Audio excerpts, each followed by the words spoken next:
नहीं नहीं व्लॉग नहीं है ये। क्या हो सकता है, क्या हो सकता है? ये है पॉडकास्ट।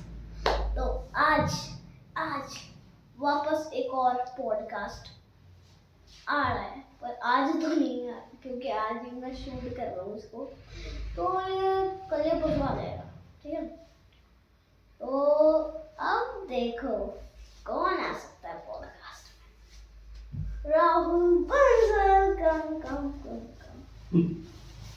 तो आज हम करने वाले हैं रैंडम बात। इंट्रोडक्शन तो बड़ा जबरदस्त था, तैयारी की थी। नहीं, मैंने तो रैंडम। ये लड़का बहुत टैलेंटेड है भाई, मैं इसके बारे में बता दूं, मतलब बहुत ही ज्यादा। इसके जो टॉपिक्स होते हैं ना, इसके अंदर जो मुझे जो सबसे ज्यादा पसंद है किसी भी ह्यूमन बीइंग के अंदर, वो है उसकी क्यूरियोसिटी, है ना। इरिस्पेक्टिव ऑफ हिज और हर एज, अगर आपके अंदर क्यूरियोसिटी है तो आप कभी बोर नहीं होगे, है ना, आप कभी बूढ़े नहीं होगे। और ये जो बच्चा है, ये क्या है, ये बहुत ज़्यादा क्यूरियस है। और मैं अपनी क्लास में अगर कभी पढ़ाता भी हूँ तो बस कई बार पेरेंट्स की होते हैं कि सर नंबर नहीं आ रहे, ये नहीं आ रहा, कई बार होता है। बट मैं बोलूँ कि अगर आपका बच्चा क्यूरियस है तो आपको बिल्कुल भी टेंशन लेने की ज़रूरत नहीं है। तो आज जो टॉपिक होने वाला है वो बिल्कुल रैंडम होने वाला है, हमने अभी तक डिसाइड नहीं किया है। तो हम रैंडम बातें हो रही हैं। तो हम अभी लड्डू की क्यूरियोसिटी के बॉक्स से कोई पिटारा पिटारे में से क्या निकालेंगे हम? कुछ भी निकालेंगे, जो भी आएगा टॉपिक उसके बारे में हम बात करेंगे। जितनी हमारी सीमित क्षमता है उसमें हम बात करेंगे, है ना भाई। चलो, तो आज किसके बारे में बात करनी है? सबसे पहले यूनिवर्स। यूनिवर्स, ठीक है। यूनिवर्स के अंदर ही सब आता है। तो यूनिवर्स का ओरिजिन कैसे हुआ है? मतलब ओरिजिन, हाँ, एक स्टार से। किससे हुआ? बिग बैंग थ्योरी की। बिग बैंग थ्योरी से? अच्छा, बिग बैंग थ्योरी से नहीं, उसमें जो स्टार्स था। बेसिकली बिग बैंग थ्योरी थी क्या, मतलब क्या है वो बिग बैंग थ्योरी, है क्या? मतलब वो ऐसा था कि पूरे ब्रह्मांड, मतलब कुछ भी नहीं था कहीं भी, कहीं भी। मतलब ओके। एक बस वहां पर एक स्टार था, और जिसके अंदर रिएक्शन होता गया तो वो फट गया, उसके अंदर से पार्टिकल्स निकले, उससे बना यूनिवर्स। बेसिकली बिग बैंग में थोड़ी सी करेक्शन दे रहा हूँ, we don't know that if there was a star और नॉट। बेसिकली ये कहा जाता है कि शुरुआत में कुछ भी नहीं था, there was a single dot, और था या नहीं था पता नहीं, एंड एकदम से उसमें ब्लास्ट होता है। और जब ब्लास्ट होता है किसी भी चीज में, हम देखते हैं वो अपने रेडियस से चारों तरफ फैलना शुरू हो जाता है ना। और अभी जो हम करंट यूनिवर्स, जो हम करंट टाइम में देख पा रहे हैं, तुम, मैं और बाकी पूरी पृथ्वी और आसपास के हमारे ग्रह, हम उसी जो रेडियस से बाहर की तरफ जो शॉक वेव्स गए, उसमें कुछ पार्टिकल्स निकले, उन पार्टिकल्स की ही फॉर्मेशंस हैं, है ना। फॉर्मेशन, हाँ, आज भी जो यूनिवर्स है वो उसी तेजी से, उसी गति से बढ़ रहा है, फैल रहा है ना। तो बेसिकली ये था। अब इसमें सोचने वाली बात ये है कि हम सबको पता है कि कोई भी चीज अगर किसी स्टेट में है, ये एक न्यूटन का लॉ भी कहता है, हम लॉ ऑफ इनर्शिया से भी इसको देख सकते हैं। बेसिकली अगर कोई चीज मोशन में है तो वो मोशन में रहेगी, लॉ ऑफ मोशन की वजह से। हाँ, कोई चीज अगर रुकी हुई है वो ऐसे ही रहेगी, मतलब जो जिस अवस्था में है वो उसी अवस्था में रहेगा। अगर उसको बाहर से कोई फोर्स ना लगाई जाए, उस पर कुछ फोर्स ना लगाई जाए जिससे कि उसका जो इनिशियल स्टेज है वो चेंज हो, है ना। तो अगर वो बिंदु था, तो उस बिंदु में जब कुछ भी नहीं था, मान लो कुछ बिंदु था या कुछ भी नहीं था, कुछ तो ऐसा हुआ होगा ना जिसकी वजह से वो ब्लास्ट हुआ। मैं बताता हूँ, मेरे दिमाग में ऐसा चलता रहता है कि वो बिंदु था ही नहीं, वो तो? अपने आप खुद ब्लास्ट हुआ था। बट खाली उसमें ब्लास्ट कैसे हो सकता है? मामा, हम्म, दो गैस जब मिलती है, हाँ अगर कोई दो गैस जो आग पैदा करती हो, हाँ। और उसमें और हर जगह गैस तो फैली हुई है, बेसिकली जो हर दो गैसेस एक दूसरे के साथ बहुत मिल तेज गई होंगी। रिएक्शन करती हो, हाँ, हाँ तो तो वो मिल गई होंगी पूरी, हम्म, पूरे ब्रह्मांड में जो थी गैस पूरी मिल गई होगी और फिर ब्लास्ट ब्लास्ट हुआ होगा। ये लड्डू की थ्योरी है भाई। अब मेरा क्वेश्चन इसमें ये है लड्डू मास्टर कि अगर अगर उसमें दो गैसेस मिली होंगी, बट हम उस समय की बात कर रहे हैं when there was no existence of those gases। ये जो आज गैसेस है, ऑक्सीजन, नाइट्रोजन, हीलियम, ठीक है, carbon dioxide, carbon monoxide, nitrogen oxide, जो भी है सारी चीजें, ये उस टाइम पे तो हमें पता ही नहीं है कि ये एग्जिस्ट करती भी थी नहीं करती थी। ऑब्वियस सी बात है, ये इसी यूनिवर्स का पार्ट है, फॉर्म अलग है। जैसे अगर हम अपनी बात करें तो बेसिकली अगर हम अपनी बात करें, हम सॉलिड फॉर्म में है ना, हम टच कर सकते हैं दूसरे के स्पेस घेर रहे हैं, बट गैस क्या एयर होती जो है? है वो सॉफ्ट फॉर्म है, वो हम गैस को हम देख नहीं सकते, देख भी नहीं सकते, क्योंकि जब ये देखो है ना, मेरे साइड में, गैस की कोई फॉर्म नहीं पर होती, उसको फील कर सकते हाँ, थे। बट है तो उसी यूनिवर्स का पार्ट ना। तो उस टाइम पे तो जब कुछ था ही नहीं, तो क्या हुआ होगा, कैसे हुआ होगा? भाई तो हम ये क्यों कह रहे हैं कि बिंदु था या नहीं था, तो ब्लास्ट कैसे हुआ, हम ये कैसे कह सकते हैं, हम इंसान हैं, वो कैसे भी हो सकता है। कैसे भी हो सकता है, वो ये इमेजिनेशन है। मतलब एक बहुत बड़े साइंटिस्ट हुए जो तेरा ये पॉडकास्ट देखेंगे, वो भी सर्च कर सकते हैं, बहुत से जानते भी होंगे। इस सदी के जो सबसे बड़े साइंटिस्ट हैं, और मैं पहले भी शायद किसी में उनका जिक्र किया था, मैंने तुझे बताया भी होगा, स्टीफन हॉकिंग्स। उनकी एक बुक रखी हुई है ऊपर, देखी तूने, a brief history of time. वो अभी तो शायद पढ़ी नहीं होगी, और पढ़ेगा भी तो मेरे ख्याल से अभी तो पता नहीं कितनी समझ में आएगी, क्योंकि काफी ज्यादा कॉम्प्लिकेटेड बातें करी हैं, और थोड़ी इंग्लिश का जो लेवल है वो भी थोड़ा सा हाई है, हाँ। तो उसमें एक बहुत ही मेरी पर्सनल फेवरेट एक लाइन है। उसमें बेसिकली वो ब्लैक होल्स के बारे में बात करते हैं। स्टीफन हॉकिंग्स ने अपने पूरी जिंदगी ब्लैक होल के बारे में, एलियंस के बारे में, यूनिवर्स के बारे में, स्ट्रिंग थ्योरी के बारे में, मैंने शायद वो सुने उनका नाम बहुत बार। स्टीफन हॉकिंग्स वो देखे होंगे तुमने, जो एग्जैक्ट मुझे बीमारी का तो नाम याद नहीं है, बट उनको वो हो चुकी थी जिसकी वजह से सिर्फ उनकी बॉडी का कुछ ही % हिस्सा काम करता ये सिर्फ उनका मुंह काम करता था और पूरा मुंह भी काम नहीं करता था, उनकी एक आंख भी काम नहीं करती थी, और सिर्फ ये उंगलियां काम करती थी, और वो उंगली से लिखते थे, वो उंगली से और उनकी बॉडी पैरालाइज थी, यस। अगर वो पूरी तरह से फुल्ली फंक्शनल होते तो गॉड नो वो क्या कर सकते थे। तो वो टाइम मशीन भी बना सकते थे। एक्चुअली उन्होंने टाइम ट्रेवल पे भी थ्योरी दी है अपनी, और उनकी जो लाइन है ना जिसको मैं बताना चाह रहा था, वो ये थी, उन्होंने उस बुक में लिखा है कि scientist deny the existence of this power God, है ना, वो इस वर्ड को नहीं मानते। साइंस, मॉडर्न साइंस कहती है कि हमें हर चीज का लॉजिक चाहिए, है ना, और गॉड की मतलब भगवान की अगर हम बात करते हैं तो वहाँ पे लॉजिक नहीं दिखता उन्हें कि ये लॉजिकल फिगर होनी चाहिए उनके लिए। बट वो कहते हैं कि जो साइंस की सबसे बड़ी थ्योरी है, ओरिजिन थ्योरी जो है, हमारी आज तक की सबसे ज़्यादा एक्सेप्टेड थ्योरी जो है, वो कौन सी है? बिग बैंग थ्योरी, है ना।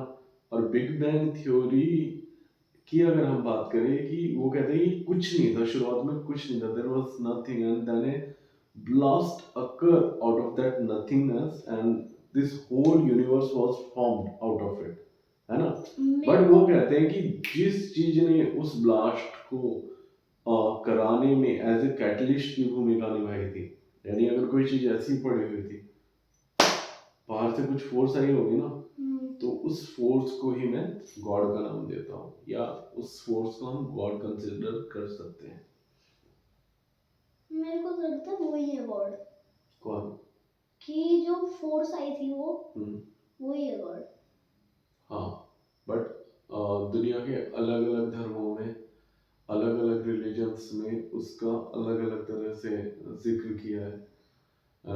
जैसे हमारे यहाँ पे भी बोलते हैं कि अगर मान लो वेदों की बात करें तो शुरुआत में कुछ नहीं था, एंड देयर वाज साउंड। एक साउंड से बताते हैं कि साउंड जो थी उससे पूरे यूनिवर्स का ओम। क्रिएशन हुआ ओम। है ना। उसे ओम का नाम दे देते हैं, तो अलग चीजें। तो बेसिकली वही था कि अगर कोई भी ब्लास्ट होता है तो क्या होती है सबसे पहले? साउंड आती है है ना। तो हो सकता है, मतलब एक तो रिलीजन और बहुत सारी चीजें ऐसी हैं कि इनका इंटरप्रिटेशन किस तरह से तुम कर रहे हो उस पर भी बहुत डिपेंड करता है।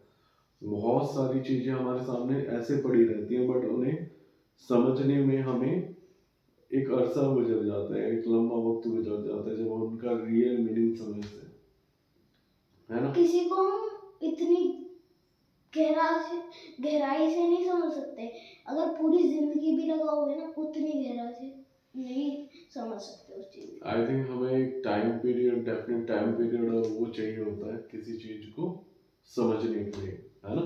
एक सर्टेन एज चाहिए होती है, सर्टेन परिपक्वता चाहिए होती है। बट तू अभी बहुत ऑलरेडी परिपक्व हो चुका है इन सब बातों को समझने के लिए, है ना। और बता लड्डू, ज्यादा ही बात हो गई। ज्यादा बात हो गई। और बता, और किसके बारे में बात करनी है तुझे?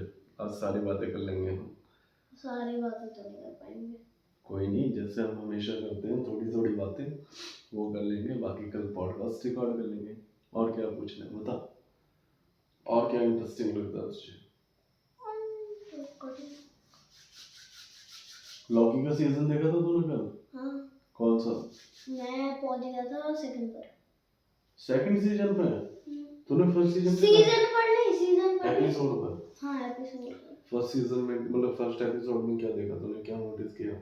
मैंने नोटिस किया कि एक लाइन होती है समय की भी, मतलब जैसे कि कोई वो उसको डायमेंशन, अच्छा, डायमेंशन होती है अलग अलग, और वो होती है, और उसको कोई तोड़ देता है, एक रेड लाइन पर चला जाता है। बेसिकली तो जो उसमें बात हुई है वो मल्टी यूनिवर्स की बात हुई है हाँ। ना, लॉकी सीजन में।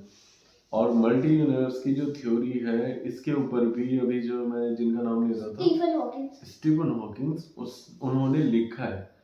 वो इस थ्योरी को नाम देते थे स्ट्रिंग थ्योरी के नाम से। स्ट्रिंग, स्ट्रिंग देखा था ना? स्प्रिंग, हाँ, स्प्रिंग वो वाला स्ट्रिंग थ्योरी, हाँ। तो वो बेसिकली कहते थे कि बहुत पॉसिबिलिटी है, काफ़ी हद तक पॉसिबिलिटी ये है कि जिस यूनिवर्स में हम रह रहे हैं उसी के पैरेलल में, ठीक एक अलग डायमेंशन में काफ़ी सारे यूनिवर्स एग्जिस्ट कर रहे हों, और इसी टाइम पे हमारे अलग अलग वर्जन्स, अलग अलग जिंदगी। हाँ, अगर हम लॉकी सीजन की बात करें उस शो के अकॉर्डिंग हमारे अलग अलग वेरिएंट्स अलग अलग चीजें कर रहे हो लाइफ में, है ना। जैसे कि मेरा वेरिएंट बन गया वो आईएएस, ये बन जाएगा, है ना। ये लड्डू भी बन जाएगा इस, तो आईएएस बनना है वैसे? नहीं, क्यों, बोरिंग लगता है? मेरे को बोरिंग लगता है। तो कौन बनेगा आईएएस? कौन बनेगा पता नहीं। ठीक है, जो बनेगा वो बनेगा, हम उस पर छोड़ देते हैं, ठीक है। तो बेसिकली इसी थ्योरी पे उन्होंने बात की थी, स्ट्रिंग थ्योरी पे। और स्ट्रिंग थ्योरी के अलावा लॉकी सीजन में और किसकी बात की थी? टाइम ट्रेवल की बात की है, हाँ, है ना। टाइम ट्रेवल के बारे में उनकी जो राय थी अल्बर्ट आइंस्टाइन की, आइंस्टाइन को जानता है? Albert Einstein. तो आइंस्टाइन की जो राय थी वो कहते थे कि टाइम ट्रेवल थियोरेटिकली पॉसिबल है, but it is possible in future, मतलब हम टाइम में आगे की तरफ जा सकते हैं। You can not go back to, you can not go back in time, ठीक है। और वो आगे की तरफ भी किस हिसाब से कहते थे? स्टीफन हॉकिंस भी एल्बर्ट आइंस्टाइन के वो थे, क्या बोलते हैं, इनका टाइम पीरियड अलग रहा है, मतलब जैसे पहले न्यूटन आए, सबसे न्यूटन, पहले न्यूटन। हाँ न्यूटन को अगर हम देखें तो मॉडर्न साइंस की जो धुरी है एक तरह से आधारशिला वो बोल सकते हैं, क्योंकि काफी सारी चीजें उन्हीं के दिए हुए लॉज पे चलती हैं। तो जैसे कि इसैक न्यूटन नाम था उनका, आइजैक न्यूटन। उन्होंने एक एप्पल गिरा उससे ढूंढी थी। ये मतलब एक थ्योरी है, मुझे नहीं लगता कि सिर्फ उसी से उन्हें रियलाइजेशन हुआ होगा। वो उनको बेसिकली एप्पल ने उनके उस पूरी जर्नी में, जैसे मैं बता रहा था, कैटलिस्ट का काम करा कि कुछ चीजें तुम्हारे दिमाग में पहले से चल रही होती है, तो उनको देख रहे होते फिर सडनली कुछ ऐसा घट जाता कि एकदम से तुम्हें क्लिक कर जाए।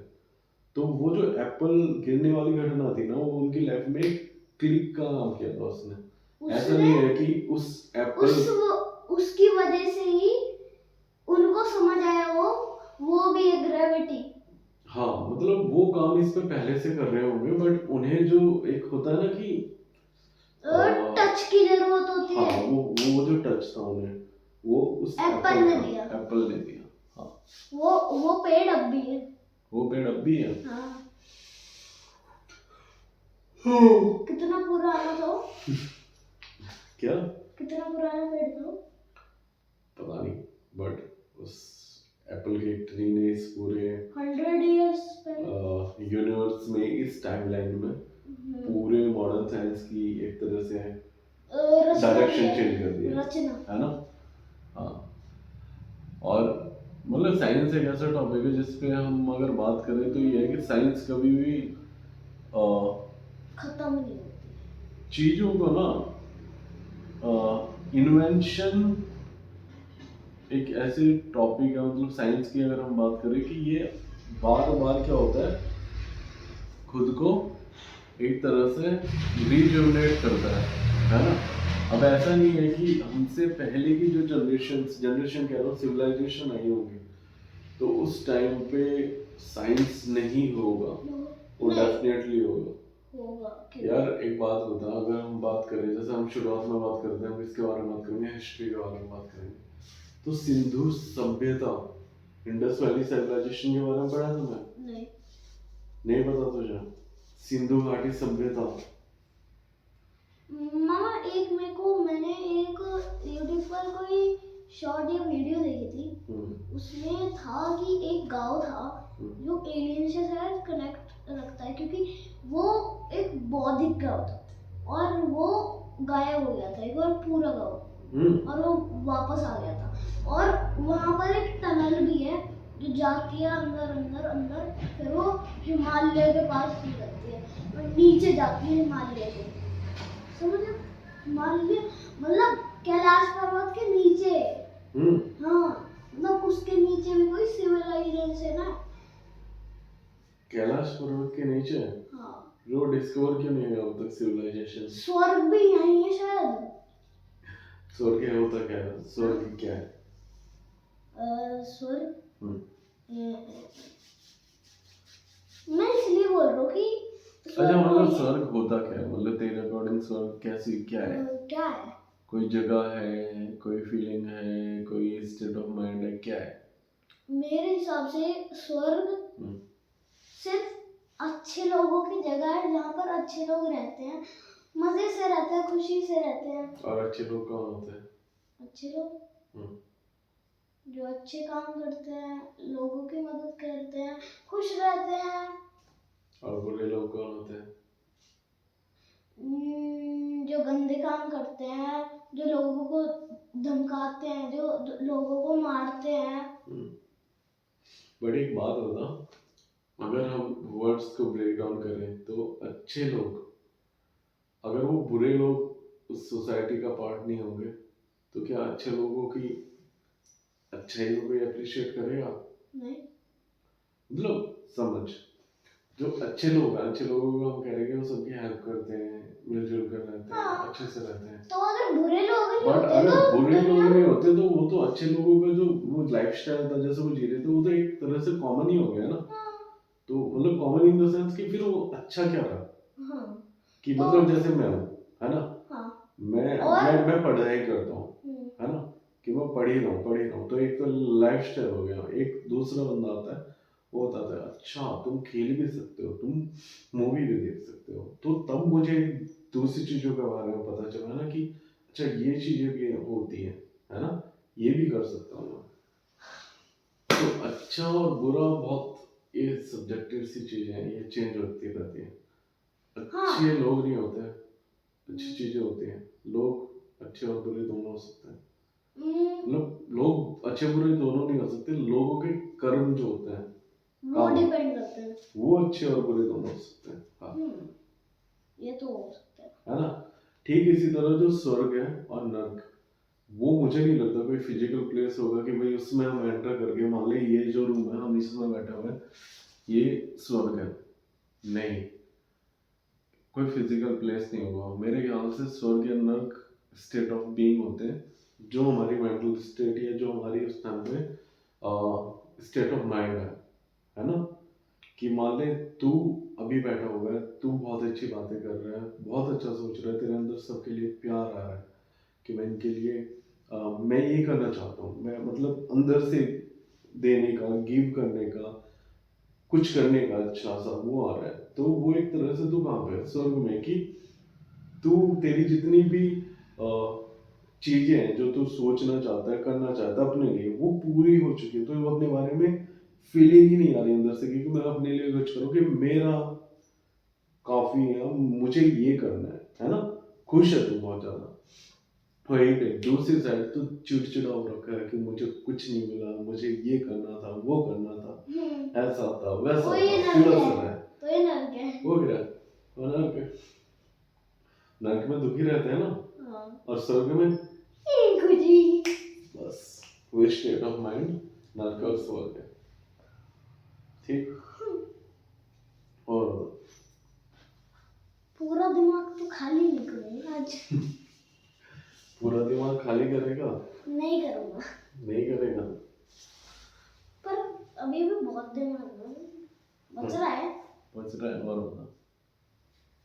अब मामा ये बताओ आप कि आपका फेवरेट सब्जेक्ट कौन सा है? मेरा फेवरेट सब्जेक्ट,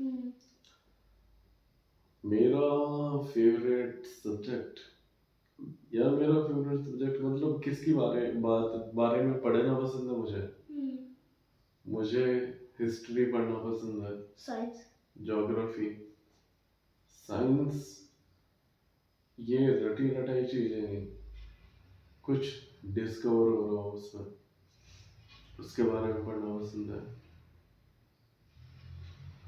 आयुर्वेद, अभी करंट में आयुर्वेद के बारे में पढ़ना पसंद है ना।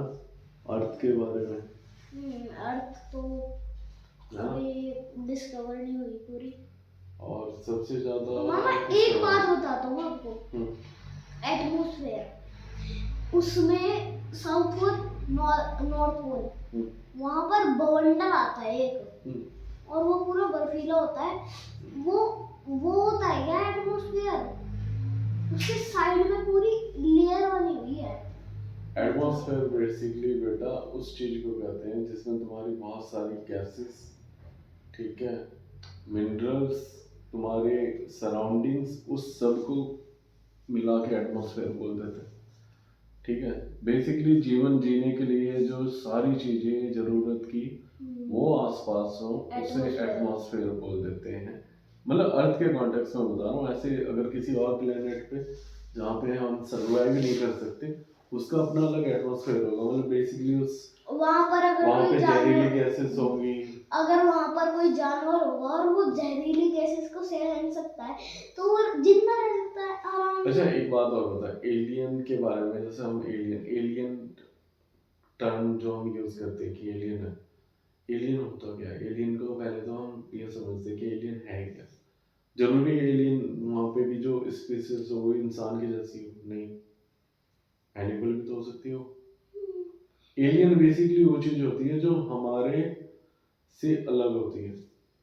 हाँ, वो हमारा उल्टा है ना, जिसके बारे में हमें पता नहीं है कि भाई ये नॉर्मल चीज इस जगह रहती नहीं है, और वो कहीं और रहती है। वो मतलब इस एटमॉस्फेयर का ये पार्ट ही नहीं है, इस मामा प्लेनेट का ये पार्ट ही नहीं है। मामा एलियंस ज्यादा हाइट है ना हमसे सच्ची में? डिपेंड करता है भाई, मतलब ये तो थियोरेटिकली एक तरह से बात है कि एलियन हो सकता है हमसे बहुत तेज भी हो सकता है, कई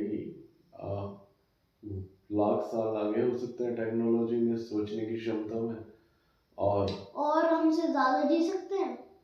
हो सकता है, डिपेंड करता है, बट ये भी पॉसिबल है कि क्या पता हम ज़्यादा तेजी से इवॉल्व हुए हो और एलियन रेस किसी प्लेनेट पे अब बेसिकली बिल्कुल माइक्रो ऑर्गेनिज्म की फॉर्म में हो, अमीबा की फॉर्म में हो, है ना, सिंगुलर सेल वाली फॉर्म में हो, तो उसको हमारी स्टेज तक पहुंचने में तो अभी लाखों साल लग जाएंगे ना, तो इस अकॉर्डिंग हम उनसे लाखों साल आगे हो गए।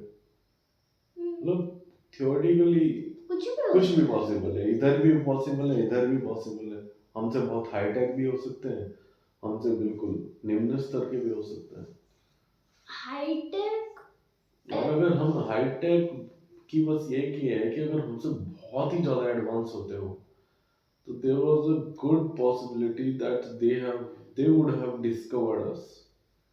हमको डिस्कवर कर लेते हैं, ऑब्वियस सी बात है, अगर हमसे बहुत हाईटेक होते हो बहुत तो ज्यादा वो ही। तो टाइम मशीन भी डेवलप कर चुके होते हैं ना, या कुछ ऐसे स्पेस इंजन डेवलप कर चुके होते हैं कि अगर वो हमसे लाइट ईयर्स भी दूर है तो वो ट्रैवल करके हमारे पास आ जाते हैं।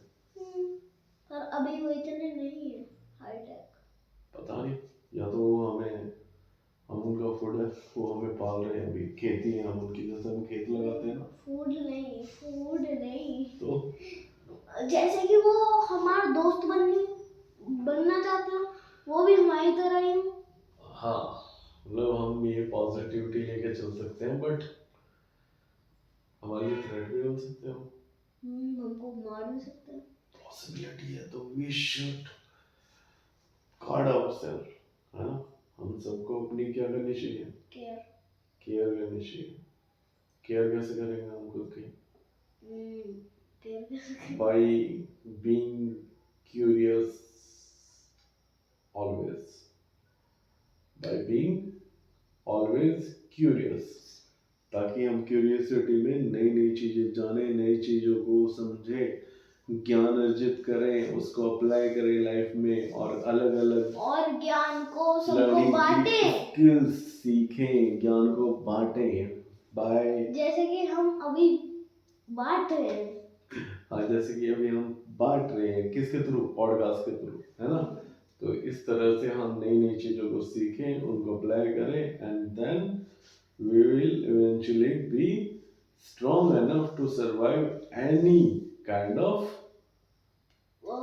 State state any kind of threat threat. if it occurs someday, तो हम उसको पहले से ही सुपर स्ट्रॉन्ग रहेंगे उससे लड़ने के लिए, है ना।